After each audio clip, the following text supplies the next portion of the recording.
Hello everyone. Today we will be reviewing TMNT Shellraiser at Nickelodeon Universe at the American Dream Mall.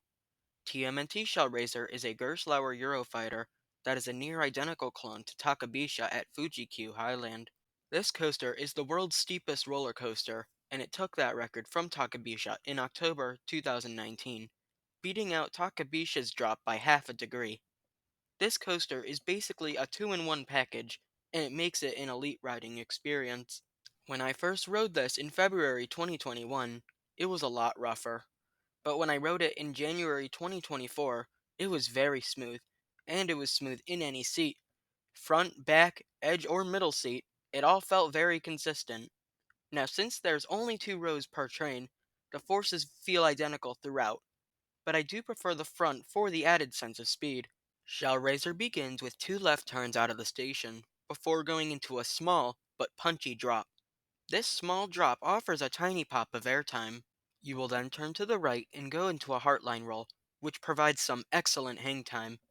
You will then turn into a brief section of straight track before dipping down into the launch. This dip may seem unassuming, but it offers a weak jolt of airtime. It's faint, but it sure is punchy. You will then launch to 62.1 miles per hour, or 100 kilometers an hour.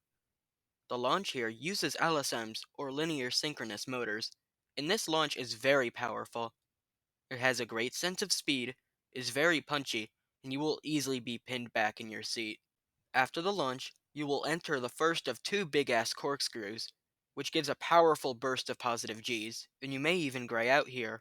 At the top of the inversion, you will slow down significantly, and so you will receive some hang time here. You will then dive down and head into a banana roll.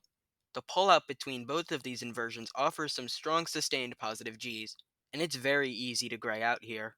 The banana roll inversion itself doesn't really do much, as it's mainly about the positive Gs entering and exiting the element. You will dive out of the banana roll and head into another big-ass corkscrew. The pullout between both of these inversions also provides some strong sustained positive Gs, and you also may gray out here. Unlike the first corkscrew, this one doesn't have hang time as you take it with way more speed. After the second corkscrew, you will go into a twisted airtime hill. The pullout between the second corkscrew and twisted airtime hill provides some decent positive Gs. Anyway, you will go into a twisted airtime hill, which offers some okay floater airtime.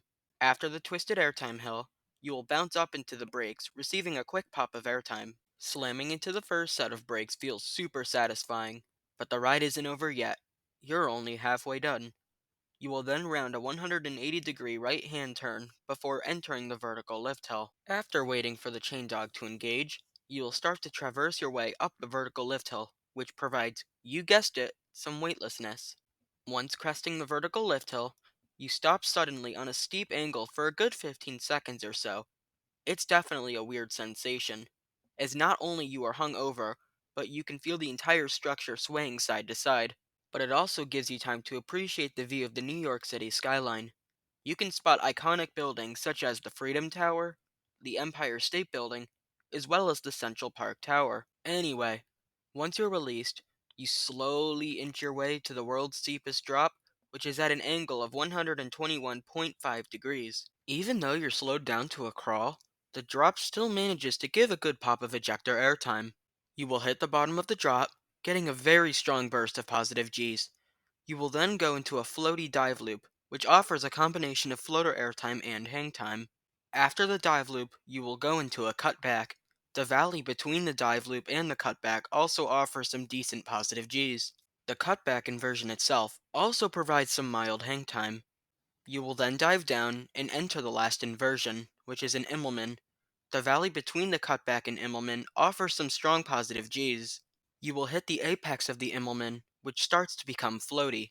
And just like the dive loop, you will get a combination of floater airtime and hang time here. After the Immelman, you drop down and then step up into the final brake run, getting one last tiny airtime pop. And slamming into the brakes here is also super satisfying. Overall, TMNT Shellraiser is one of the best inversion-focused coasters out there.